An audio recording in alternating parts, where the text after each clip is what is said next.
This week's number, 44%. That's the share of Gen Z single people who agree with the statement, I would rather clean the toilet than go on another online date. True story, I was dating a homeless girl. The good news, I could drop her off anywhere.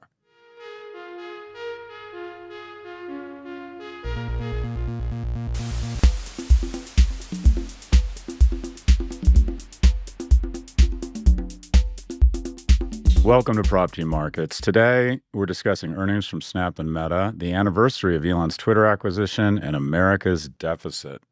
Ed, guess where I am? Vegas, baby. I went to the Sphere last night and saw U2.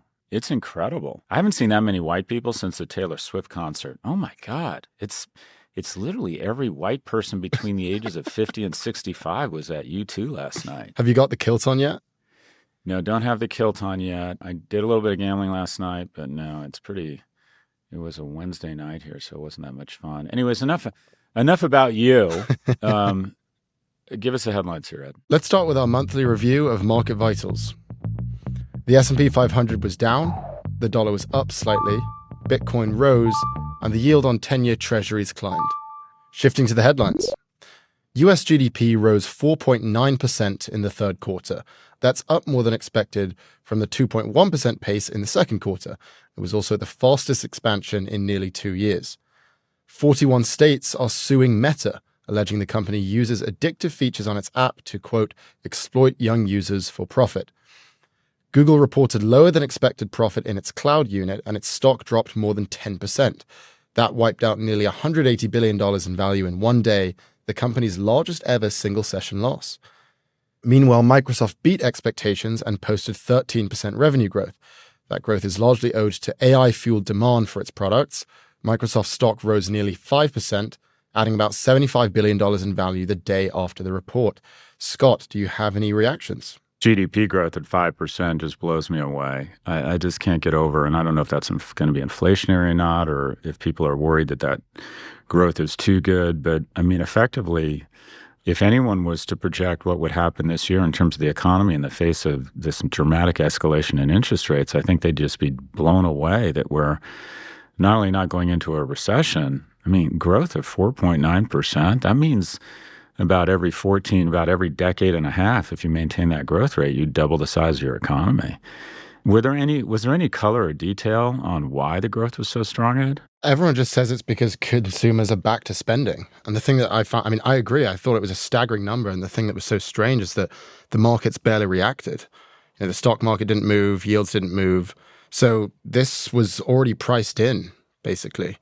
And I guess that would mean from an interest rate perspective, investors aren't that worried that we're going to see more rate hikes. But yeah, I mean, I thought that number was shocking, and you'd think that people would be a little bit more worried considering the whole point of this rate hike cycle was to stop this from happening. I'm just blown away by this. If you think about the fact that everyone was predicting a recession, that is the technical definition and maybe the wrong definition is 2 quarters of consecutive negative GDP growth, and we're essentially at 4.9%. I mean, this is just amazing. And then you compare it to our closest analog, and that is Europe or the UK. They look as if they're probably going into a recession or already in a recession, and yet we're growing 4.9%. We are an outlier, Ed, but in a very, very good way. It's good news for America, and you could argue it's sort of a victory for our policymakers. In terms of 41 states suing Meta, my question is, who are the 9 that are not?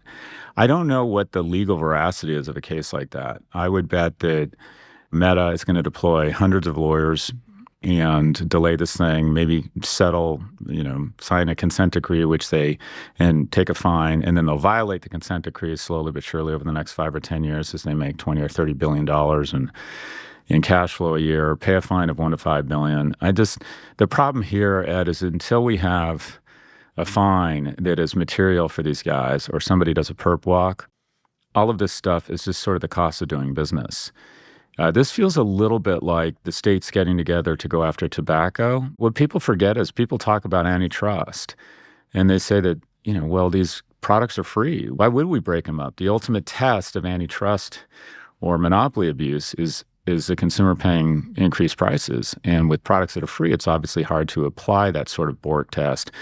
And what I would argue is that a company like Meta, that has 2/3 market share of all social, that monopoly abuse has extracted dramatically increased prices or costs, if you will, from consumers in the form of non-economic costs.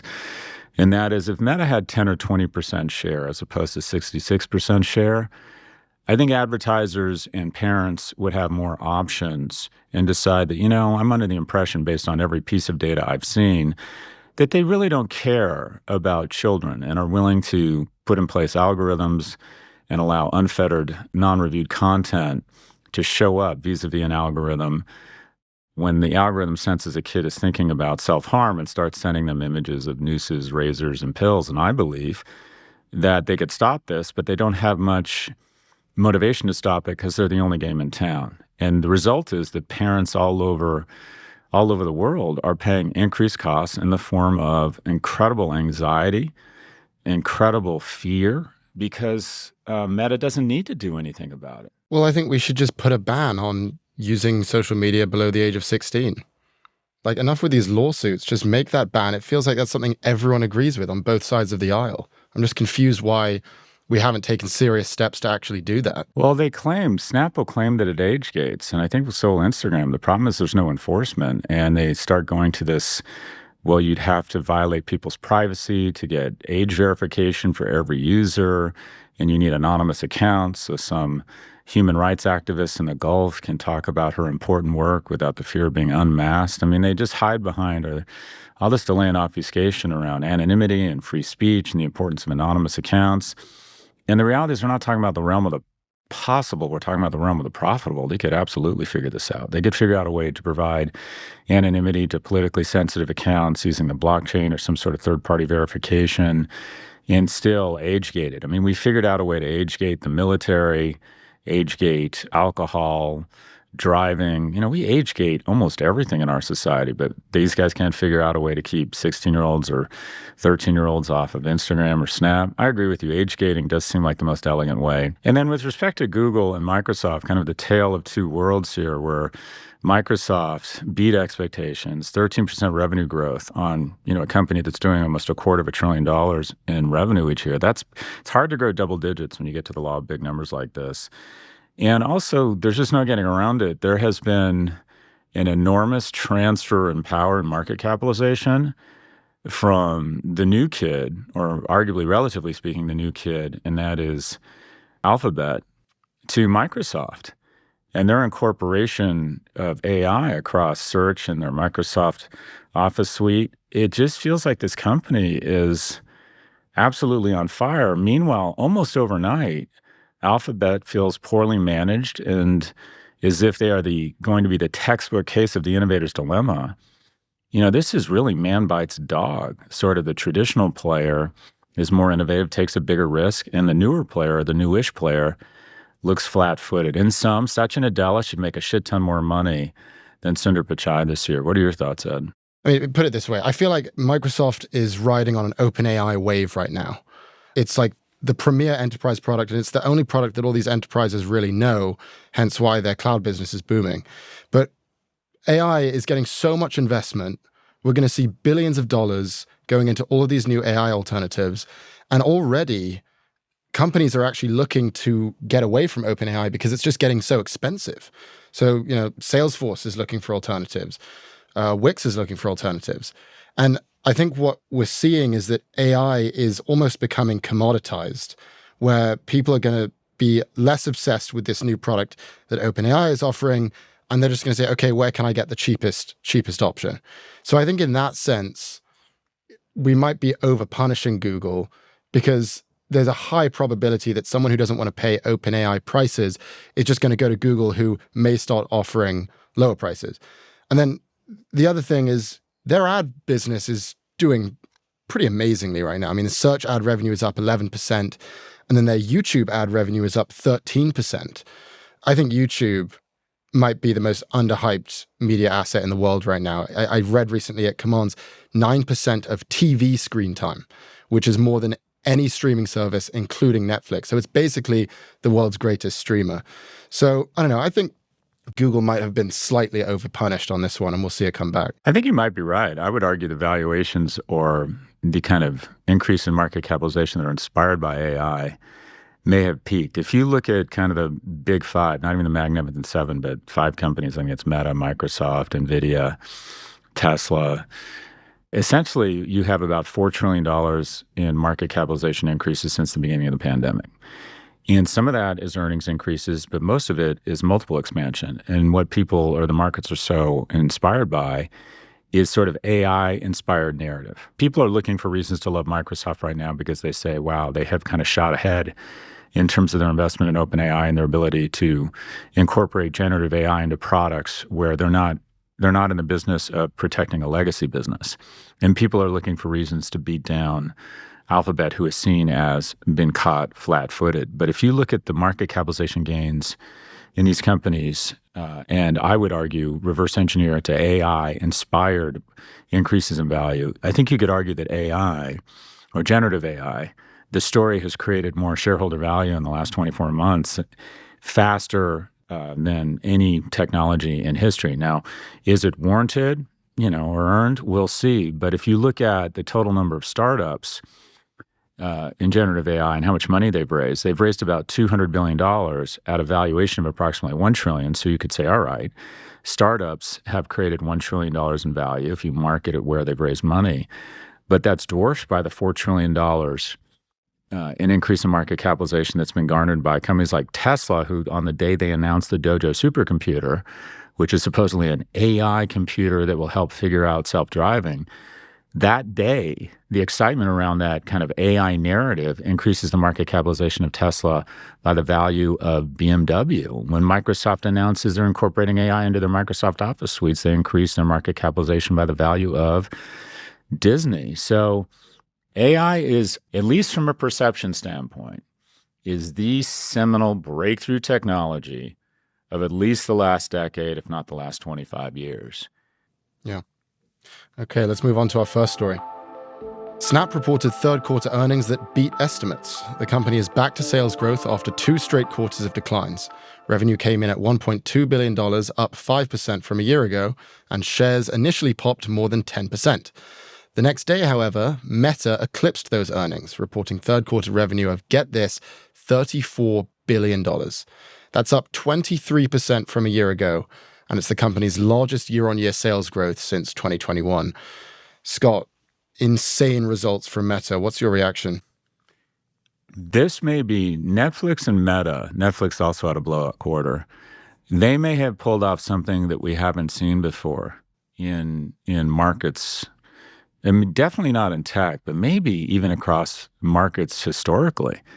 And that is these companies have managed to pull off nearly the impossible. Typically, the best companies in the world make massive investments, their costs go up, but they hit a point where their revenue growth acceleration is greater than their cost increases.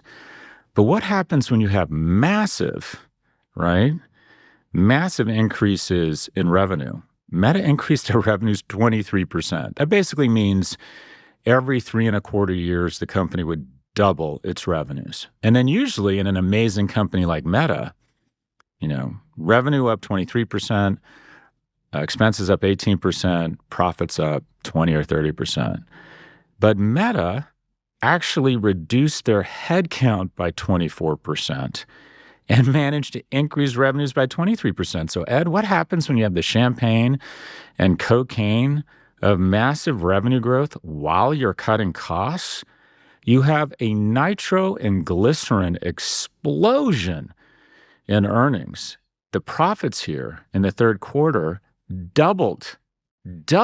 And about, 9-12 months ago, everyone was saying that Meta was running into problems and it was no longer the hot thing.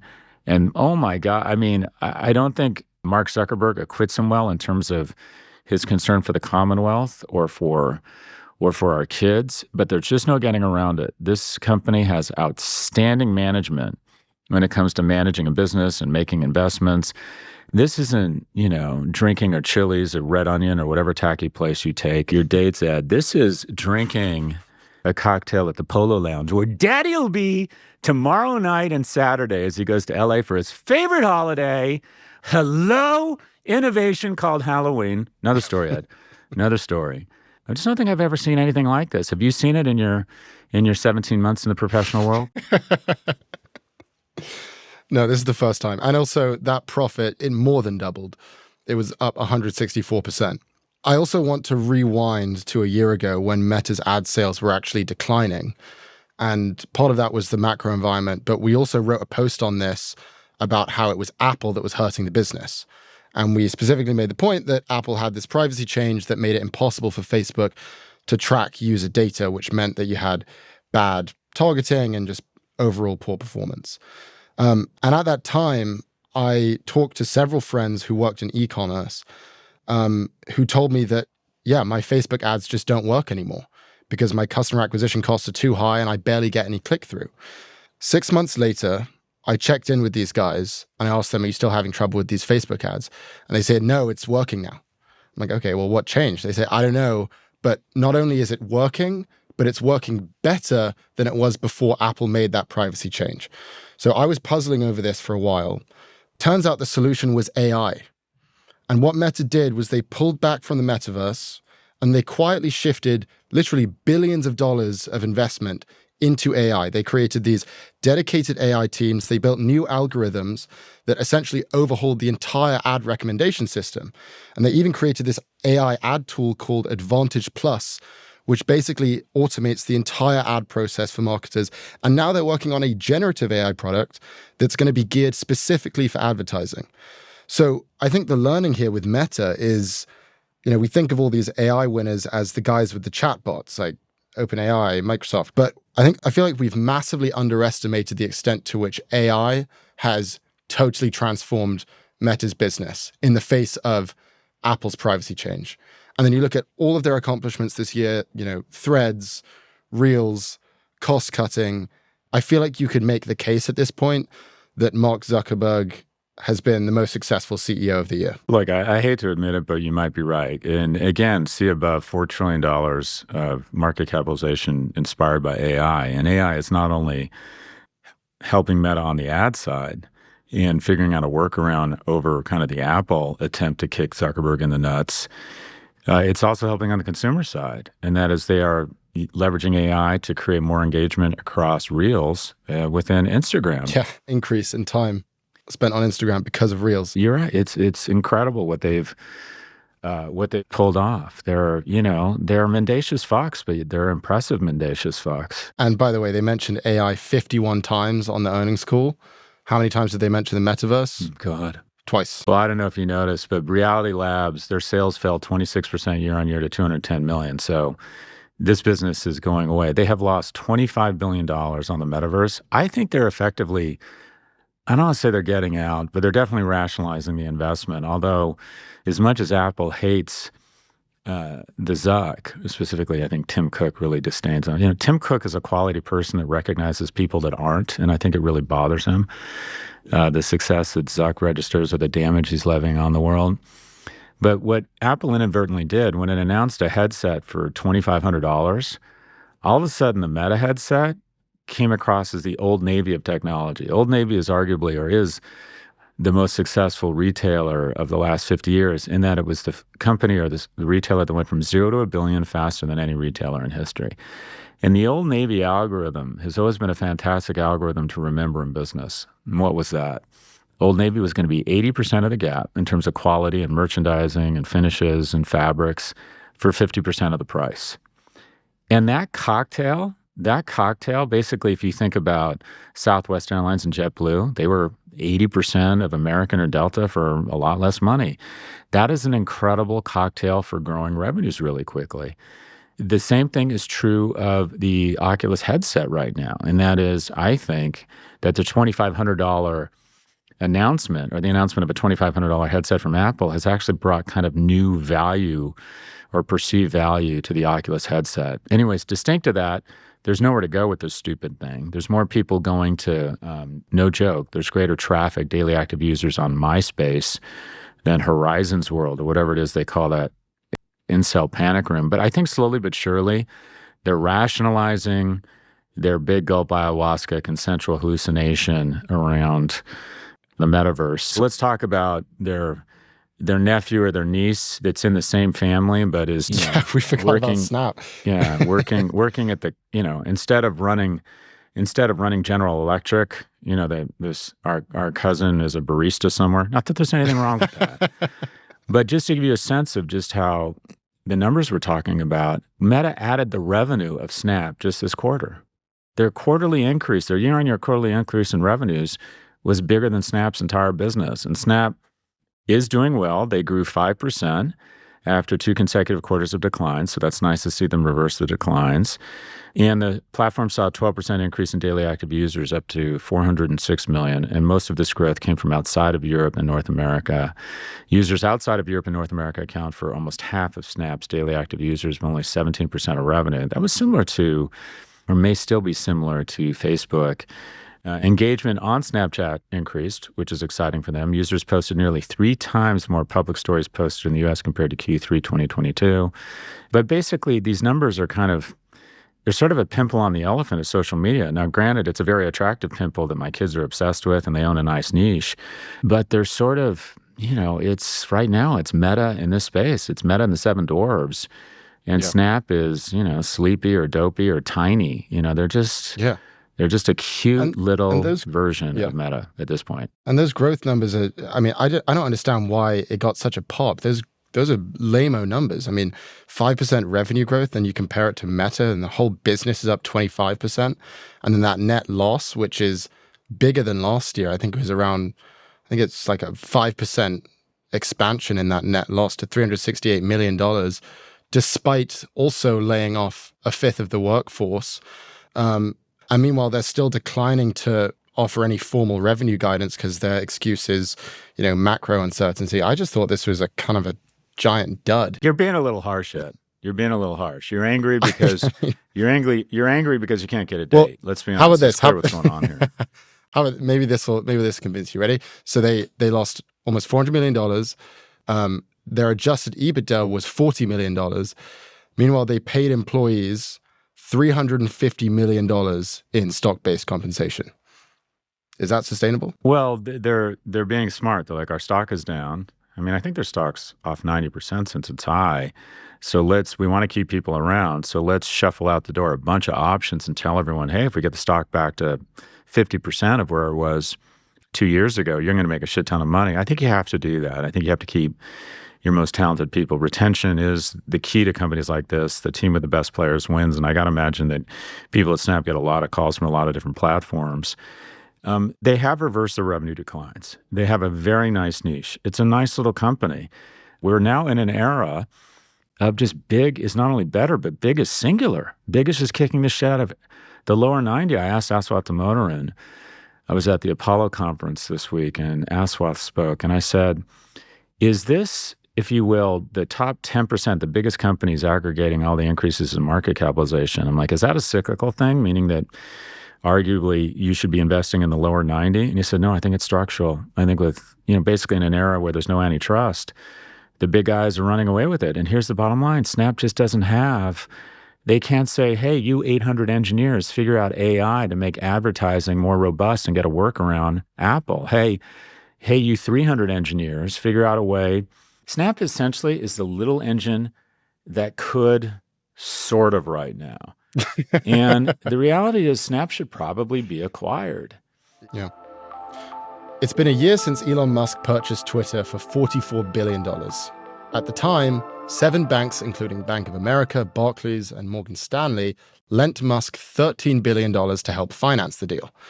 Now, typically, Wall Street investment firms would swoop in and take debt like that off of the bank's hands before too long. But clearly, they lost their appetite for Twitter under its new owner. That $13 billion in debt has remained on the bank's balance sheets ever since. Now, they're preparing to unload some of that debt at a discount of at least 15%. So, Scott, this is what's known as a hung deal.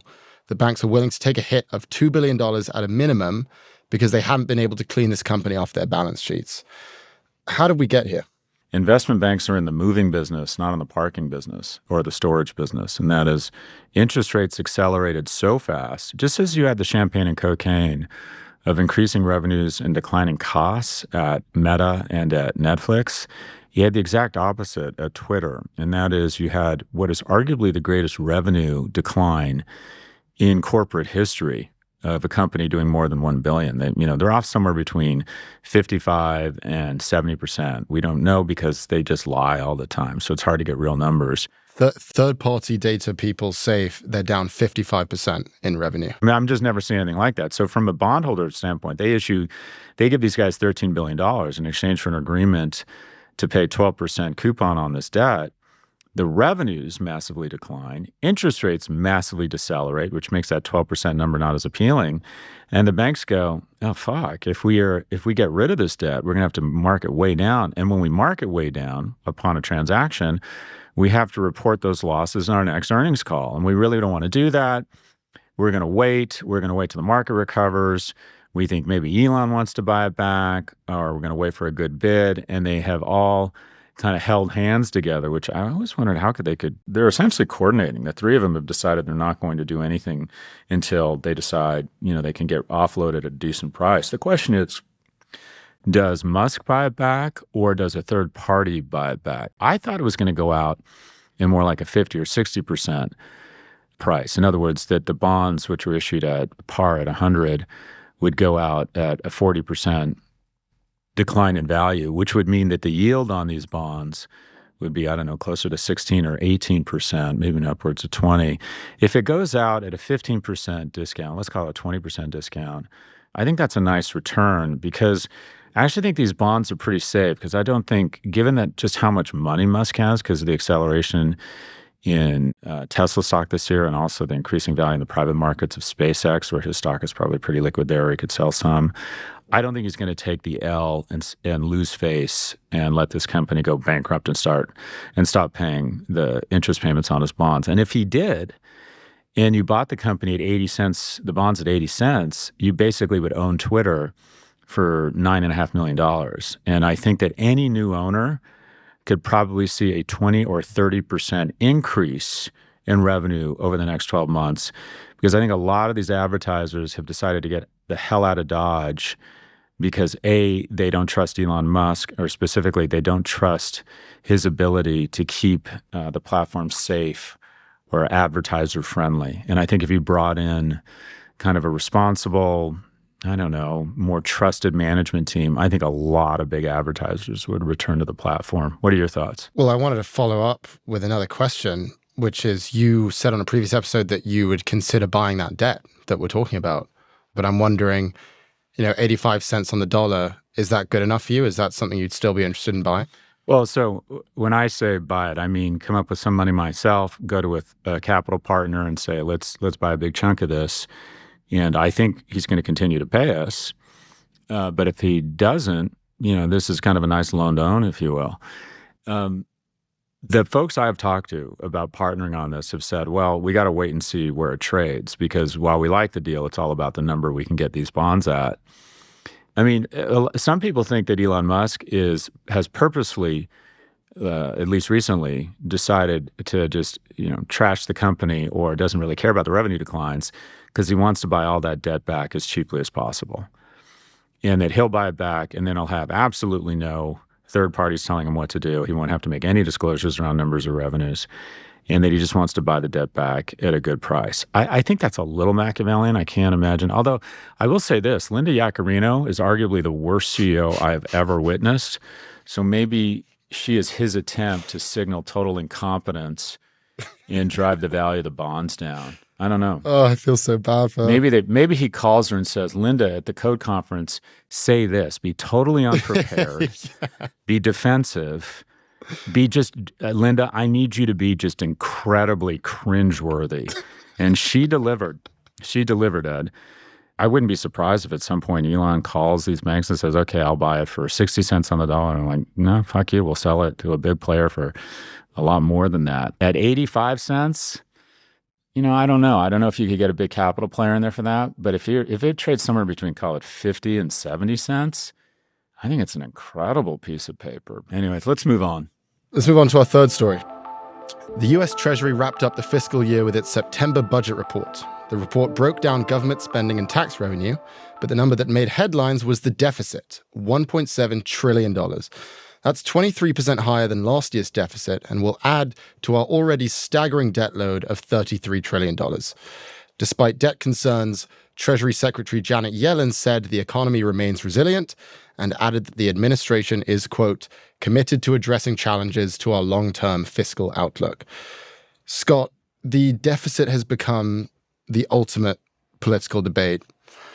Where do you stand on this?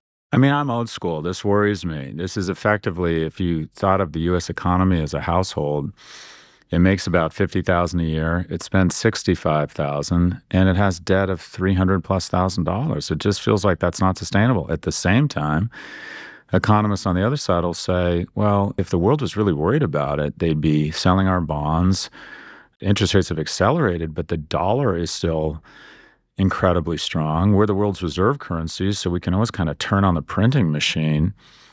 This just feels to me like, at the end of the day, the continuation of a trend over the last 40 years, and that is we don't want to have the long-term fiscal discipline because our electoral system is so kind of short-term that nobody wants to make investments that'll pay off in 30 years, or people aren't afraid to make irresponsible decisions that you and your kids might wake up one day and go, this economy is no longer sustainable. Companies or countries don't go out of business. Civilizations don't decline because they're invaded. They decline because they go broke. And this feels to me like, with the interest rate acceleration and the increased debt payments, my understanding is next year we may have to pay more for the interest on our debt than we spend on our military. So I think this is a big issue. I'd like to think at some point that both Republicans and Democrats get to cut spending and cut services and increase taxes. We need more revenue and we need to spend less. It's got to happen. And we're going to have to go after entitlements, which are kind of the biggest part of it. So I'd like to see every year for the next, every 2 years for the next 20 years, we raise the retirement age. I think we should eliminate capital gains, take it all to the top rate should be 37% for capital gains, not 22.8 or whatever it is. So what are your thoughts? Well, I have two major issues with the debates that happen whenever we talk about the deficit. And the first is, there are two solutions that you mentioned, which are you can increase revenues, that is, collect more taxes, or you can decrease spending. And it feels like the only thing that people are willing to talk about whenever this comes up is decreasing spending. Like there's this obsession with government bloat and debt to GDP ratios and deficit to GDP ratios, but almost no attention is paid to our shocking and unique inability to collect taxes. So, you look at the receipts in this budget statement. We collected $4.5 trillion in taxes this year. That's $500 billion lower than last year. And as a percentage of our GDP, it's less than 17%, which is down from our historical average of 19.5%, which, by the way, is already super low. If you compare America to other nations like Germany has tax revenue as a percentage of GDP of 24%. UK has 27%. Australia has 30%. So, in other words, not only are we bad at collecting taxes, we're not even trying. And the one agency where we decided to cut spending this year was the IRS, whose one job is to collect taxes. So I did the math here. If we raised our tax revenue to 24% of GDP, which is very reasonable, that's what Germany's at right now, we would solve the deficit. All that means is, as you referenced, getting real about closing tax loopholes, potentially raising taxes, raising the capital gains tax, investing in auditing, all these things that are about generating revenue that no one seems to want to talk about. Now, my second issue has to do with the spending conversation itself, because it feels like everyone talks a very big game about cutting spending, especially Republicans. Vivek Ramaswamy is a leading GOP candidate. He says, shut down all the federal agencies. He wants to start with the Department of Education, then the FBI, then the Department of Energy. And the idea is, if we stop spending money on these agencies, then we'll fix the deficit. So again, let's do the math. If we got rid of every single US government agency, from the DOE to the DOJ, if we got rid of all of them, we'd reduce annual spending by barely a tenth. Barely. And the reason is that we spend 76% of our budget on three things: defense, healthcare, and social security. But whenever anyone proposes cutting spending on any of those three things, Democrats and Republicans start throwing a fit because they know that the one thing that would prevent them from getting reelected would be for a 65-year-old senior to look down at a Social Security check and see a number that's smaller than last year. So it feels like the whole problem with this conversation is that people are willing to make sacrifices, but no one's willing to make meaningful sacrifices. They don't want to raise taxes because it'll piss people off. They don't want to cut defense because it'll make them look weak. They don't want to cut Social Security because they'll lose 25% of the voting population. But these are the only ways that you'll actually solve the deficit. And I say this as a 24-year-old taxpayer who, as you reference, will likely bear the burden of this debt load. If we're serious about this, we need to start making real, meaningful, painful sacrifices. The problem when you can vote yourself money is you do, and seniors vote. So until, quite frankly, if you want anything resembling around responsible long-term thinking, Ed, you and your other young friends are going to have to start voting because everyone is scared of seniors. And oh, we're going to have a child tax credit for your grandkids. Oh, I don't really give a shit about them. I give them $100 and a Lego at Christmas, but I don't really care that much about them. But don't fuck with my Social Security. I don't know if you saw this, but the EU Tax Observatory just came out with this paper and they're proposing a 2% global wealth tax on billionaires. And they said it would raise $250 billion a year. Now, I've always found these sort of billionaire posturing tax proposals to be stupid. But honestly, the more this goes on, the more I'm like, you know what? Yeah, let's just start taking these extreme measures. I'm sort of the same way, and that is, I've always thought of a wealth tax as a bit of like populist bullshit. And first off, just in terms of execution, you would need a multilateral agreement because when France passes laws that increase the taxes on the wealthiest man in the world decides, I think I will move to Bruges. And now he's a Belgian citizen. And I can't imagine he loves the fondue or whatever it is they serve in Belgium. He's done it strictly for tax reasons. And the wealthy are the most mobile people in the world. They can move to London or Lisbon or whatever they need to do to avoid taxes. So it would need to be multilateral. But we're at a point now where it might be the only way to do it because it is politically palatable because the majority of people are not billionaires. They have recognized a disproportionate amount of the spoils.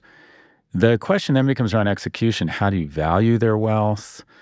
But a wealth tax, yeah, I agree. If power corrupts, there's too much wealth in a capitalist society. I'm sounding like Senator Warren right now, and I'm not. I believe in private property. Something's got to give, Ed. And what I would say is, first and foremost, you and your colleagues need to start voting. Start voting. Okay, let's take a look at the week ahead. We've got earnings from Pfizer, CVS, Shopify, Airbnb, and Apple, and we'll see the next interest rate decision from the Federal Reserve. Do you have any predictions for us? This is more of a hope than a prediction because I have a large position in it. I think that Airbnb, similar to what these other guys have done, I think they've managed the business pretty tightly. There's been a lot of headline news about Airbnb struggling in certain cities, but I think their numbers are going to beat to the upside. Airbnb strikes me as one of the companies that's on the right side of the champagne and cocaine of growth and cost controls. Thank you for watching this version of Prof G Markets. Check out our pod feed for office hours on Wednesday, and we'll be back with a fresh take on markets every Monday.